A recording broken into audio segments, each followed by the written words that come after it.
Hello, ladies and gentlemen. Welcome to another episode of Breaking Badger News. I'm your host, as always, your friendly neighborhood Simpsons kin, Max Darrett. And joining me today are the Doge in charge and former candidate for People Magazine's Sexiest Doge Alive. I totally messed up that joke. Brian Martinez. And the boss, the Galactus to my Silver Surfer, Allison Tiemann. Today we have just a few news items that we'd like to bring to your attention. Some things you might find interesting. For the first topic, I'm going to defer to the aforementioned Doge because I haven't been following this as intensely, mostly because, I add enough drama to anything I get involved in, however innocuous. So, Brian?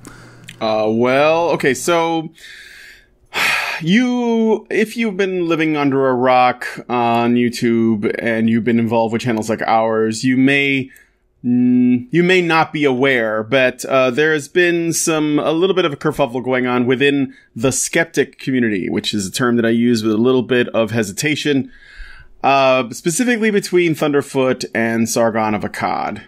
So basically, after the murder of one of the Skeptic feminists at the hand of another of the Skeptic feminists, there was after that story broke, there was a Google Hangout that was done with Sargon, Louis Laveau, V. Monroe, Crownton T, and some others. They had a stream discussing the event.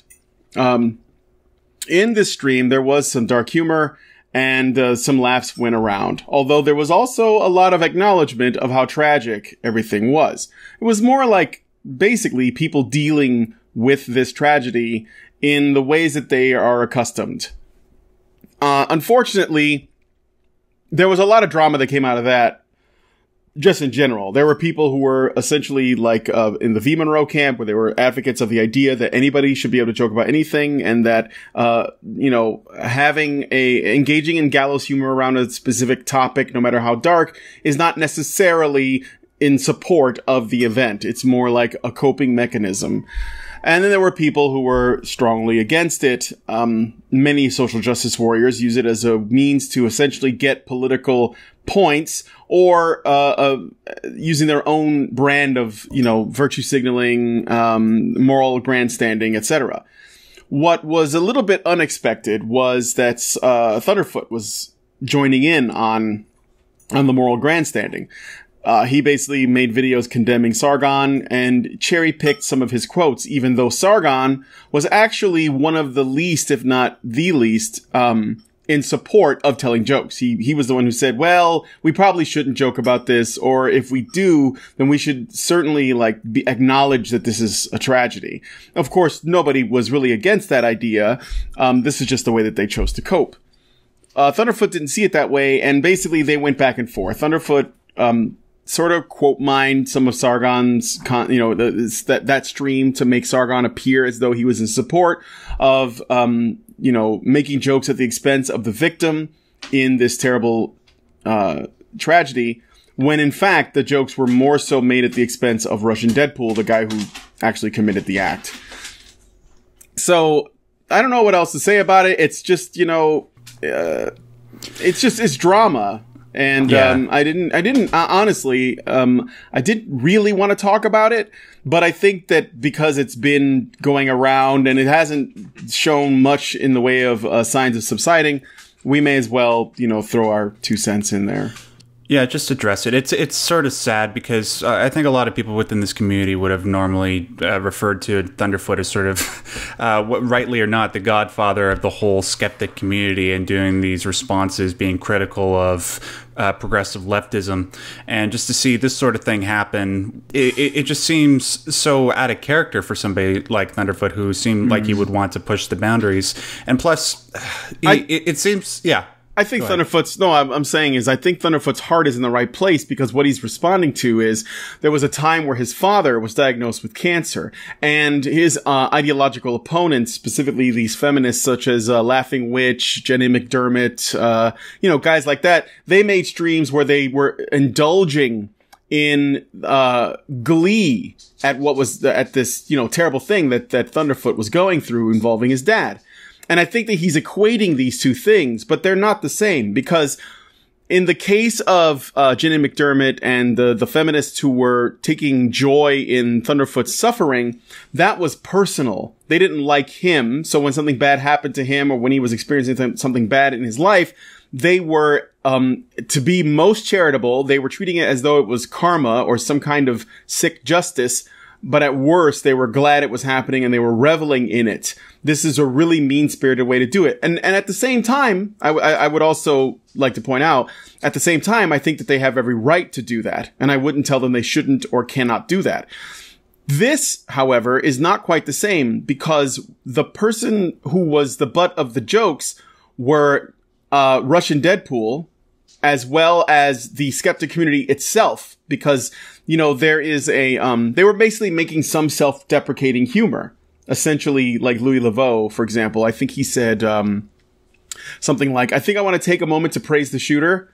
But he was jokingly throwing himself under the bus to say, you know, this is the kind of thing that our ideological opponents would likely say about us, is that what we would take joy in this. But, you know, they really didn't. So I think that it was misplaced on the part of Thunderfoot. And I think that, his ego might be getting in his way right now. So. Before we move on, I just want to say for those of you who do want to investigate this, just based on what we're actually saying, I go ahead, I suppose, but I think we can speak generally and accurately when we say that as it stands right now, a lot of people seem to be more on the side of Sargon than Thunderfoot in this particular situation. But before we move on, I just wanted to ask Allison if she has any extra thoughts to add to this situation. I think I just want to make some divorce jokes. I want to make a... Technically, this is a divorce, right? So yeah. Thunderfoot is divorcing himself from the skeptic community. But in some ways, it's almost like Thunderfoot and Sargon are getting a divorce. And I remember asking the patrons, who would be who do we consider the mom? Who's the dad? Yeah. And who's gonna and I think the ultimate conclusion was Sargon is closer to being the dad, and Thunderfoot is the mom because of the whole. You can't say that. Oh, am I going somewhere I shouldn't? Is it too soon? Can we make divorced dad jokes? I mean, is yes. Sargon going to be put through the cleaners? Is he going to get custody of Kraut and V? Stay tuned. Big celebrity divorce. I got one more thing or a couple more things to add. One is, I think that Thunderfoot making a video saying, I am now officially leaving the skeptic community is the equivalent of somebody quitting a group on Facebook and making sure everyone knows about it before they do. And there's something really petty about that. I had to say that. And I'm sure there are people, you know what I mean? Like somebody's leaving a Facebook group and they say, I just want you all to know that you're misogynists and terrible people and doo-doo heads and I'm gone now. And now I hope you're happy that you drove me away, and there's something kind of, I don't know, petty about that. And then the other thing is, I have to wonder if Russian Deadpool wasn't playing 5-dimensional chess when he caused all this, because if there was one thing that the skeptic feminists oppose is that they didn't like anti-feminists and they didn't like the skeptics and they were very critical of them. And I have to wonder if Russian Deadpool didn't think, if I kill this girl, that will destroy all the people in the skeptic community, and they'll all be divided and fighting each other. I think I might do that. So I don't know if he's that smart, but I have to wonder if RDP isn't playing 5-dimensional chess. So. I sense that your wonderment is deeply sarcastic. Maybe. Well, but you never know. Maybe there'll be a manifesto. Maybe the manifesto will come. I did this to end the skeptic community. Yeah, he'll hijack all the airwaves from prison and he'll say, I hope you're happy with yourselves. So because now I see that your pitiful skeptic community has divided itself. So essentially he's Ozymandias from Watchmen. Mm-hmm. Yeah. Okay. I broke you guys up 30 minutes ago. Yeah, and then there's just a giant alien monster that comes down from the sky. Let's move on to the next subject.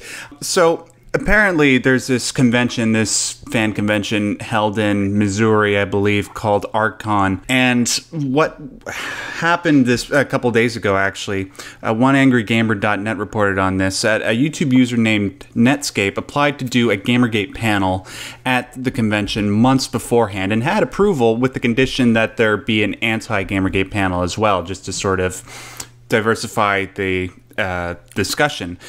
That's sort of a weird condition to have, in my opinion, but whatever. But apparently a couple days ago, it came to light that several complaints, well, not several, 7 to 8 to be exact, were made via social media that Gamergate was, just the stereotypical comments like, oh, there are a bunch of women haters that don't want women in tech or in game making or stuff like that because they hate women, right? I'll read one particular quote that was made on the Archon Facebook page, written by a guy named Michael G. You'll just the grammar in this is just fantastic. Take a look at this.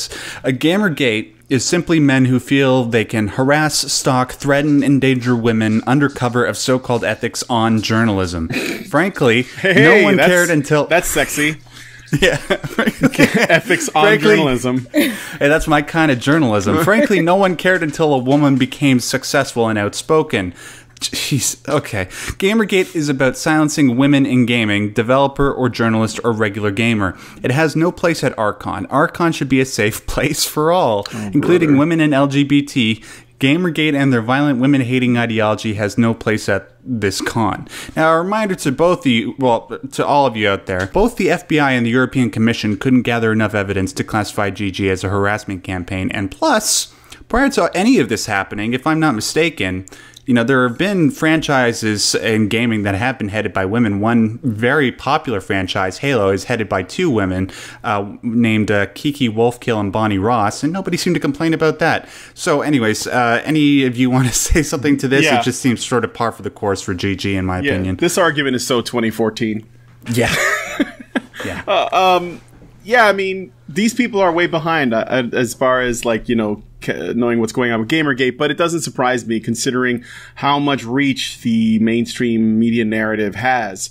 So, it doesn't surprise me. It's a shame, really. But it is Missouri, which is the home of Mizzou, which is the home of you need to get out, you need to get out. So, I'm not that surprised. You can imagine what kind of, clientele they have at this con, like who typically goes there. So, Allison?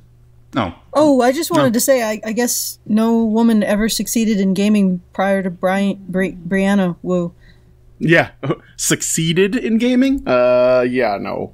No, there have been no women who've done anything in gaming. Anything. Nothing at all. Never. No. This is just a stupid argument that we've refuted multiple times. I mean, Gamergate doesn't give a... the fact that Max brought up, the women involved with games like Halo, I didn't know that. But the thing is, I didn't care. No, nobody cares. No, gamers don't care how many vaginas are behind the wheel on game development. They care about how good the game is. And if you look at Japanese developers, there's lots of women involved with that, but nobody cares. Like, it must be, how sad must it be to be a woman in an industry who just wants to make it based on her merit, and the only thing people are talking about is your vagina, and it's so great that there's a vagina in the room. I can tell you how sad it is. In the VR conference that Jonathan went to investigate the social VR platforms and figure out our next move, Honey Badger Radio's next move, he was talking to a young woman who was a developer in the field. And while he was talking to her, another man came up to her and started asking about all of the victimhood she's experienced in the field. And Jonathan says, just the body language and the expression on her face, she looked just totally uncomfortable. Like she suddenly wanted to be anywhere but there. Prior to that, she'd been talking about her achievements. She'd been talking, well, not in a bad way, but she'd been saying, I was part of this project, I was part of that project, and this is what we're working on, and this is what we're working towards. And after that, she just completely shut down because this guy came up to her and insisted on putting her in his narrative where she's the damsel and he's the hero, or people who agree with his politics are the hero. And it was obviously a way of shutting her down. And he probably would never recognize this or accept this. But it is. It's a way of shutting down women who want to be seen in terms of what they do rather than what's done to them. And what's really ironic is if you think about it, those women could be classified as not cisgendered, because they aren't identified with the damsel role. They aren't identified with the victim role. They're identified with the role of doing something, achieving something, working on a project, making something happen. And yet this narrative shuts them down. Thank you. Yeah. Thank you. Thank you, feminists. Thank you, anti-Gamergaters. Thank you for silencing a generation of women and girls who actually want to see themselves in terms of what they do instead of what is done to them, who accept the idea that they could potentially engage in ethical breaches and should be called out if they do. Joe, and go ahead, Brian. Okay. Well, no, I was just going to add that this attitude that this man had done, it seems pretty rampant in Silicon Valley, not just because, you know, from what I saw when I was at the conference, but also the people who I speak to that work there. And it's really unfortunate because I'm sure that if all these this stuff around, you know, identity politics and turning women into victim objects and these, like, I don't know, essentially virtue points, there would probably be more women involved, and they would probably we would actually see exceptional, you know, women doing really great things. They just don't want to be known as women. They want to be known as people who achieve shit. So, moving on to the final subject that we're going to talk about today. This one's, I don't know whether or not this is just completely more or less annoying and unnecessary compared to the Archon story. So, Wonder Woman is coming out next Friday. We're very excited. I'm very excited, at least. And down in Austin, Texas, at a place called the Alamo Drafthouse, they are planning on holding a women-only screening of Wonder Woman on June 6th. Now, there's a couple different ways of looking at this. One can look at it from a moral position and a legal position. Because there isn't a private company hosting this screening by renting out the theater so that just a bunch of women can join in, and rather it's a public screening, there's some legalities as to whether or not this breaks some legal code, whether or not this is actually sexist. Breaking some discrimination law is what you mean. Exactly. Yeah. But on the moral hand, is this really that big of a deal? Brian, Allison, do you want to just put your input towards this? I have lots of thoughts on this one. All right, so I think that for most people it's not a big deal. And I think that to point out the double standard is not the same as being super butthurt over it, but rather to say, why is this okay? Like, you know, can you help me understand this? I watched this thing unfold too.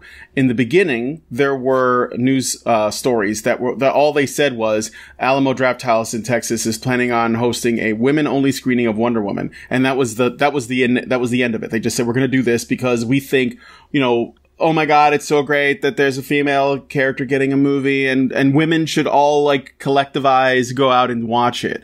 And that was it. Now, and then there were people who were, you know, comic book fans and people who are fans of this sort of, you know, recent increasing trend of superhero movies that had questions. They were like, well, would it have been okay if you had made a movie that only men could go watch? Or would that have been considered sexist? Would there be consequences? And I think to point out the double standards is fine. However, after that happened, and there were people that had genuine concerns, then there were new articles that were telling the same story, but they were adding extra addendum to it, which was basically, the Drafthouse in Austin, Texas is going to be hosting a women's only screening of Wonder Woman, and there are all these butthurt men that are complaining about it, or men aren't happy. And then, of course, they have, like, you know, screen caps of tweets and people's responses. And when I saw that, I had this thought. I've seen this before. This has been going on for a while now. There will be a screening of something, and some popular film, and then there will be some people who take issue with some choices that were made in terms of casting or the direction they wanted to go in. And within that, you'll have people who genuinely have concerns, or they just think that it's a little bit of an odd choice. And then there'll be people who are genuinely, like, upset, but they don't know how to express it properly, so they come across as maybe overly aggressive. And then there are trolls who just want to fuck with everybody. And then there are actual bigots that are sort of mixed in. But all in all, they make up a very, very small percentage of the overall population, because most people are relatively indifferent, or they're probably going to watch it, right? And I'll give you some examples. Fantastic Four, the last one, okay, which was absolute trash. Michael B. Jordan was supposed to play Human Torch. Now, there were people who had a problem with it because the Human Torch has always been a white guy. So, because he was black, they were like, well, why is the Human Torch black? You know, like, and a lot of it was people that were genuinely like, I don't get this. This is a strange choice, right? And of course, what did the media do? Well, they went and interviewed Michael B. Jordan and like, what do you think about all this racism? And of course, there was no racism. I mean, there were probably some, but most of it was like people who were just like, whatever. He basically said, well, they should just watch the movie. Maybe I'm going to do a really good job. I'm confident that we all did. And maybe, you know, and people were saying, oh, Michael B. Jordan's a great actor and it's probably going to be a great movie. So why are you, you know, shut up, bigots. I'm going to watch the film just to spite you guys or to support this movie. And sure enough, the movie turned out to be hot, wet garbage. But the point is, there were people who basically wanted to express their virtue by spending money on the film. So it actually ended up working out for the people who made Fantastic Four, despite the fact that the Fantastic Four movie was a piece of trash. They did the same thing with Ghostbusters. When the Ghostbusters movie was coming out, there were a bunch of people who were essentially being called to action to watch the film to spite the bigots. And then the same thing to a lesser extent, but they did the same thing for Force Awakens when there were like a few people that were either being trolls on the internet or they were genuinely, you know, racist. It's hard to tell because it's the internet. And so what did the media do and the production companies and their marketing teams do? They used it. They basically said, look at this controversy, guys. Don't you want to go watch the movie now? And so this basically shines of the same thing. It's basically like, you know, there's a bunch of men that are mad that there's a Wonder Woman movie being made. Is like basically the narrative, even though the fact is there are people who are like, well, why are you guys excluding men from watching this film? And aside from the fact that if you actually did do that, Wonder Woman would make no money because more men are going to watch this film. I can guarantee you that. Oh, yeah. So I mean, the fact is, it is, they're creating outrage out of a small percentage of people that may actually be outraged. Like basically they're cherry picking. And with the internet and basically everyone having a voice, you can always do that. Every time a new product comes along, you can create outrage as a means to drive people to watch your film. So what I would say at the end of the day is, guys, and girls, when you see this stuff, and the people are saying, this movie's progressive and these people have a problem with it, why don't you go watch the movie? By the way, it comes out on June 6th and, you know, it's going to be in theaters everywhere near you. That's an ad, for one. And secondly, don't fall for it because you can always find a small percentage of actual bigots on the internet. But that does not mean that they represent anything. They're just being used as tools. The only way that you couldn't use people's rage on the internet as some kind of tool is if everyone on the internet, for whatever reason, agreed that this is a great idea, which is impossible. So, yeah, that's basically my 2 cents. Don't fall for it. It's cheap. It's bullshit. And by the way, the fact that they would use this makes me actually concerned that this may not be a great movie. I'm excited for Wonder Woman. Don't get me wrong. But when you have to use these kinds of tactics to drive people to watch your film, I have to wonder if you actually have a good film or if you just, you know, so go ahead. It's interesting that they're using this kind of political tool. They're now using a political conflict to drive bums in seats, drive ticket sales. This is and really they know has that to be women crass. This is really crass. It doesn't work. I mean, you'd think they'd learn because Fantastic Four and Ghostbusters both failed financially. Mm-hmm. You know? Well, another thing is that, you know, what they're trying to do is they're trying to get women to buy tickets, right? Because the thing is, when it comes to comic book movies and action movies, men are the majority of ticket purchasers, right? So what I think this is a way to try to get women interested in Wonder Woman. But I don't think it's the right way to go about it because when women go to the movies, they usually like to go with dates. So, and I'm sorry, it's true. Like I think that you have to understand that the market is mostly men and that in order to drive women to watch the film, you have to market to women by appealing to the things that they want to see as opposed to essentially appealing to some kind of a virtue signaling urge that you think they have, like support the sisterhood, go watch Wonder Woman. I don't think that'll work on most women. I think most women want to see a good film. I don't think they care about grandstanding and shit. Allison, any extra thoughts before we sign off for today? Shill? Shill, sure. Okay, so we're still doing the Feed the Badger fundraiser to get us to Australia. We have successfully funded the Doge, although he may not be skydiving. Yeah, unfortunately, what's his name? Mike Buchanan. Yeah, Mike Buchanan gave us an update, said that circumstances have come up, so the skydiving may be off the table. But we're still trying to get to Melbourne. We have another about 2,000 to go to get to Melbourne. And if you can go to feedthebadger.com and throw a few shekels in the hat, we will be doing a meetup in Melbourne, as well as Sydney and the Gold Coast. And once again, that's feedthebadger.com. If you want to see us going in to Melbourne. Australia is dangerous enough anyway. Oh yeah, I've just been reading about that tree that causes. I might end up with a kangaroo getting me in a headlock. I saw that video, and I don't think there's going to be Aussies around to punch him in the face. So. I saw Kangaroo Jack and those goddamn dingoes eating those goddamn babies. Anyways, thanks so much for joining us on this episode of Breaking Badger News, ladies and gentlemen. And just to add on to Brian wondering if this movie's going to be any good or not, thankfully I've been hearing from lots of different sources, very credible sources, that the movie's actually pretty kick-ass. Good. So that's good. Before we end, I just want to remind you guys to keep your ear to Honey Badger Radio. We will update you with more information on any or all the topics that we talked about today as it comes available to us. And until next week when we do this again, I hope you all have a lovely, lovely week.